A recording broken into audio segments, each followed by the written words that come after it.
Welcome back to Street Warriors. Today, we're digging deep into one of hip-hop's biggest moguls, P. Diddy. He's a powerhouse in music, fashion, and business, but behind the success is a trail of wild rumors and jaw-dropping allegations. From his infamous all-white parties to shocking stories about his relationships with men and women. I like when you like this, Daddy. Yeah, where you put my bag Daddy, at? I like when you It's right scrambling here, and scraping for shit. No, I got notes like and that. shit. You know, I've been practicing. I got Yeah. Look Did you back miss on me? where I became. Did you miss me though? For real, because I'm I saying, miss- it seems like a thing I with miss this partying birthday with party. Puff, man. I Man, miss but I'm partying talking about with for your birthday. Huh? Why won't you party with me for your birthday, man? Yeah, we partied for my birthday before. You came to my party. No, but me and you ain't never really party, you know what I'm saying? Alright, let's get back on track. But behind the fame lies a world of rumors and insane allegations, wild parties, bizarre behavior, secret relationships, and some jaw-dropping claims that we're about to uncover. Get ready, because this one's going to be wild. Make sure to like, subscribe, and hit that bell, and if you do, the opposite Diddy will get you. P. Diddy, born Sean Combs on November 4, 1969, grew up in Harlem, New York, where he was inspired by the vibrant culture and music around him. Influenced by legendary artists like Run DMC, the Notorious B.I.G., and Marvin Gaye, he developed a deep passion for hip-hop and R&B. From an early age, he dreamed of becoming a major force in the music industry. His love for these genres fueled his ambition. In the early 90s, Diddy secured an internship at Uptown Records, where he quickly proved his ability to spot hits and manage artists, earning respect in the highly competitive music world. Savage! I'm a savage! Oh! I'm a savage! Whatever I want, I'm going to get! Whatever I want, I have to get! Yes! What's next? However, his aggressive ambition and drive came at a cost. In 1993, after a string of successes, including working with artists like Jodeci and Mary J. Blige, Diddy was fired from Uptown Records by Andre Harrell, the CEO of Uptown Records, because Diddy's style was seen as too fast-paced and unpredictable for the label's more conservative approach. This setback, however, became the catalyst for Diddy's next big move. That same year, he took a bold step by founding Bad Boy Records, a label that would change the landscape of hip-hop. I can't even have no favorite rappers cause they connected to Diddy. I can't even have no favorite actors cause they connected to Diddy. I can't even go back to New York cause they connected to Diddy. Biggie's life ended too short cause he connected to Diddy. Damn, what the fuck he did to Meek Mill? Damn, what the fuck did he do to Shine, who was signed to Bad Boy in the late 90s and later imprisoned following a nightclub shooting, openly criticized Diddy for betraying him during his trial. Reflecting on their relationship, Shine said, "He pretty much sent me to prison, destroyed my life, and referred to Diddy as someone who contributed to his downfall during the ordeal." One who I vacationed with and who he and I enjoyed this great intimate relationship of brotherhood. This is someone who destroyed my life. Mark Curry, a former Bad Boy artist and author, echoed similar sentiments, describing his experience in his book, Dancing with the Devil. He revealed that the industry felt like a trap for many aspiring artists, implying that Diddy's influence on their careers often came at a high personal cost. In Dancing with the Devil, Mark Curry shares the challenges he and other Bad Boy artists faced, highlighting issues like financial exploitation and control. He suggests that while working with Diddy opened doors, it came with a heavy price, financial burdens, unfair contracts, and feeling like they were trapped. Many artists reportedly struggled to gain control over their careers and earnings, often finding themselves deeply indebted to Bad Boy despite their contributions to the label's success. Curry also speaks to the emotional toll this environment took on aspiring artists, who were often drawn in by the glamour but later found themselves in an exploitative system that prioritized the label's profits over their individual growth and stability. These insights paint a complicated picture of Diddy's business practices, portraying him as a shrewd businessman whose success came at a cost to those around him, both professionally and personally. The industry Curry describes is one where loyalty to Diddy often meant accepting limited financial gains and sacrificing autonomy over one's career and creative direction. You can read more in Curry's book or from additional insights shared by former associates, including claims about restrictive contracts and intense pressure on Bad Boy artists to comply with the label's demands. Take Maze, one of Bad Boy's biggest stars and an artist who helped define the label's signature sound in the late 90s. Known for his laid-back flow and undeniable charisma, Maze was a key player in the Bad Boy empire. Hits like Feel So Good and What You Want topped the charts, solidifying Maze as a rap icon almost overnight. But as the years went on, Maze grew increasingly vocal about feeling held back by the very label he helped build. I went through every step on how to deal with him. Every step on how to deal with Puff biblically. I dealt with him biblically because, number one, I went to him as a brother when things were not right. Secondly, I went to him with a witness. That was Rodney Jerkins. The third thing it tells us to do is go to the church. Bring it before the elders. I reached out to his bishop. His bishop declined to mediate the situation. So I just went to step number 4 and have nothing to do with him. Everything now that we see playing out was all the things I escaped. The car, the shine, the loan, Puff Daddy, the Craig Mack, Smalls, the Biggie Smalls. So even though I made those decisions and it cost me money, that's why I got with Killer and they gave me the money back. I didn't lose no money. Destiny. Talking about he want receipts. Let's start with your mother, nigga. Your mother got the receipts. Everything is in your mother's name. That's the one who got the receipts. You need more proof? Biggie ain't here, so Big can't give you no receipts. He dead. Craig Mack can't give you receipts. He dead. What are you talking about? Who else? Black Rob can't give you receipts. He dead. And everybody else you made sign paperwork so they can't talk about what I'm talking about. I'm the only one with the guts to not sign it. Because I ain't need the money. All money ain't good money. So you're not paying me and you're not respecting me. And that's the real problem. Then there's people that try to do bodily harm with me. They will be in the house with Puff. So I'm like, it's a funny game y'all playing behind the scenes. So when people see me, they just see me turned up. They just see me agitated. Oh, that I should. Niggas try to starve me. I did a lot of work, and I just never got paid. So when you don't get paid, you don't show up to work. And people keep asking why you keep coming and quitting again. That's a good question. Because every time I get promised I'm going to get paid again. And when I find out I ain't getting paid, I quit again. Despite his contributions, he claimed he was locked into a restrictive contract with Diddy, what he described as enslaving, which prevented him from having true ownership over his music and financial future. In 2020, Maze took to Instagram, calling out Diddy and accusing him of hypocrisy for publicly advocating for black ownership while, according to Maze, denying him the chance to buy back his publishing rights.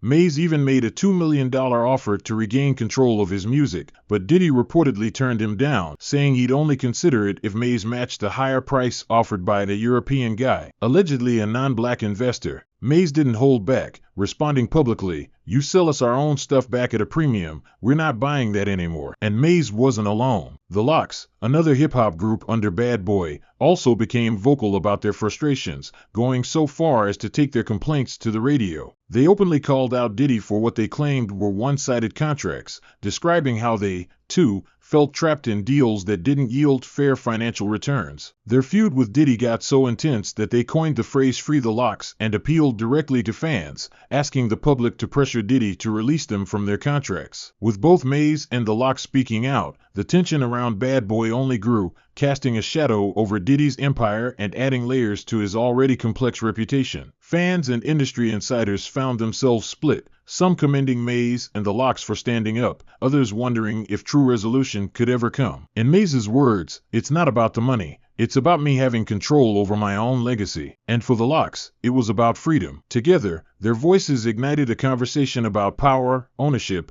and the high costs of fame within hip-hop, leaving a legacy as impactful and as complicated as their music. Took me out of a dangerous game, you know what I'm saying? I mean, I was selling drugs real hard, you know? And when I got the record deal, all I got cut short. So it's like he Jesus to me, you know what I'm saying? Because he just saved me. And it's real, and I go all out. Nah, I ain't saying none of that. I'm not Jesus. To Jesus. Me, I look at him like, I say Jesus. And the next question is, watch out for the thunder out this month. He saved me. Love you. I don't think people realize like how young we were, you know, so we're actually like kids in this multi-billion-dollar industry. You know, two young men that really had a chemistry, really got along, and were just really enjoying.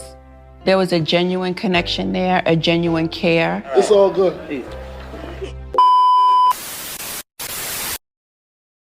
The notorious B.I.G., Christopher Wallace, became a legend in the rap game, especially when it came to his relationship with Diddy. The relationship was strained while Biggie's debut album, Ready to Die, launched him to superstardom. Sources close to the rapper say Diddy's heavy-handed management style created tension. It's been widely reported that Diddy kept tight control over Biggie's career, and many believe Biggie felt taken advantage of, especially when it came to money and creative freedom. As the East Coast-West Coast rivalry intensified, Biggie began to show signs of frustration. Although he publicly remained loyal to Diddy, sources close to Biggie indicated that he was growing more disillusioned with the business side of their relationship. He hinted in interviews that he was tired of being controlled and that he wanted more autonomy. Biggie's tragic death in 1997 left many unanswered questions, including about his relationship with Diddy. Adding to this, there are those who believe Diddy may have even been involved in Biggie's murder. This theory stems from rumors that Biggie was becoming too independent and considering leaving Bad Boy Records, which could have threatened Diddy's control and business interests. This has led some to think that Diddy might have seen Biggie as a liability and chose to protect his own future instead. However, these are all just theories that have never been proven, and Biggie's death remains officially unsolved. Thank you so much.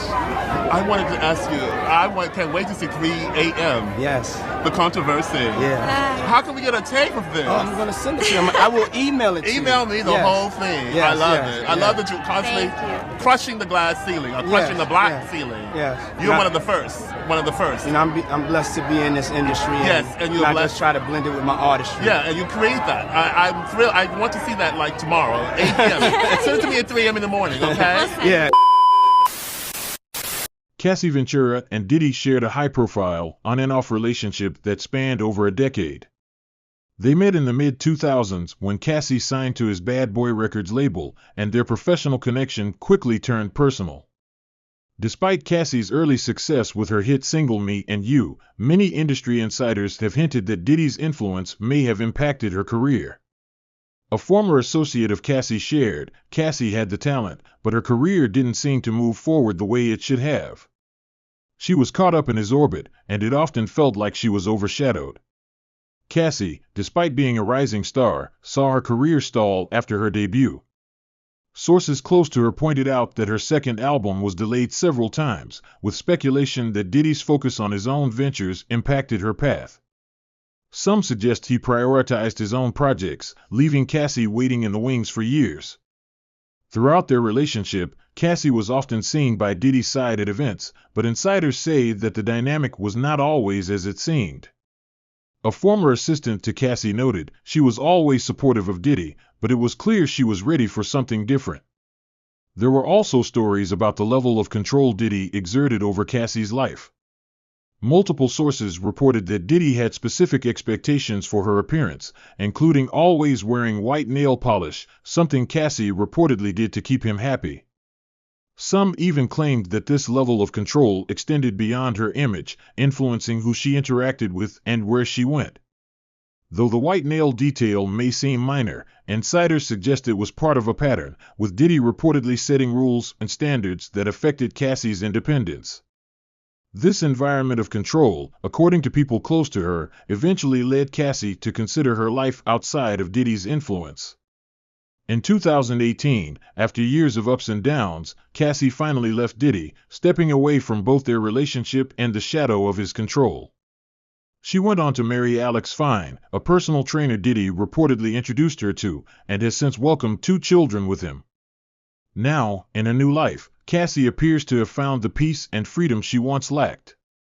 For Cassie, the transition marked a reclaiming of her life, away from the spotlight and the grip of a relationship many close to her believed was unhealthy. Her story serves as a reminder of how hard it can be to break free, even in the glamorous world of music and fame. Hey, what's up, King Son? Man, you doing it, man. You deserve it, Daddy. You putting in that work. Proud of you. I love you. Yeah. In recent months, rumors have swirled about Diddy and Meek Mill being more than just friends. The speculation started after the two were spotted at exclusive parties and private events, spending a lot of time together. One anonymous source even claimed to have seen the two in a quiet corner at an after-party, reportedly sharing a quick kiss away from the crowd. "I thought I was seeing things," the witness shared. But it looked real. While both Diddy and Meek have brushed off these rumors, the stories continue to spread, with fans and insiders alike wondering if there is more going on between the two hip-hop moguls than meets the eye. Now that we know the whole story of how Diddy became the icon he is, the highs, the lows, the good, and the bad, it's time to dive into what he's up against in 2024. Right now, he's facing a federal case, and this could change everything. Let's get into the details of what led to this moment and what's at stake.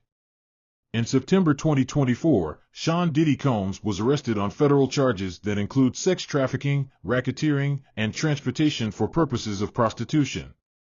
According to the federal indictment, Combs is accused of organizing events known as freak-off parties, where he allegedly coerced individuals into non-consensual acts, reportedly filming these encounters to use as blackmail. These shocking claims have put Diddy's entire empire at risk, with prosecutors saying they have substantial evidence to support the charges. During searches of his properties, authorities reportedly seized more than 1,000 bottles of baby oil and lubricants, items allegedly used in these notorious gatherings. Investigators believe these parties were carefully orchestrated and may have involved multiple people, some of whom were reportedly intimidated into silence. The media frenzy around these accusations has been intense, with each new detail casting Diddy in an even darker light. In the midst of all this, a new twist emerged. Rumors began circulating about a romantic relationship between Diddy and fellow rapper Meek Mill. Meek has publicly denied the rumors, stating they're having a serious impact on his family and his 12-year-old son, who's caught in the middle. Frustrated, Meek is even considering hiring a private investigation team to trace the source of these claims and put an end to the speculation. For years, Diddy was celebrated as one of hip-hop's greatest influencers, credited with launching legendary artists like the Notorious B.I.G. and leaving his mark on the genre with iconic tracks. But now, as these allegations unfold, his legacy hangs in the balance, leaving fans and critics alike wondering what will become of the man once hailed as an untouchable industry mogul. Now that we've seen the dark turn Diddy's life has taken, it's clear that his future hangs in the balance. The federal charges, the intense media scrutiny, and the rumors surrounding his personal life have turned his world upside down. Will he be able to fight these charges and rebuild his reputation, or will this be the scandal that defines the final chapter of his career? The impact of this case stretches far beyond just Diddy. It could change the way the industry views power, influence, and accountability. Only time will tell what the next steps will be for the man once considered one of the most powerful figures in hip-hop. Stay tuned, because this story is far from over. Make sure to like, comments, and subscribe, and tell a friend about the stories of street warriors.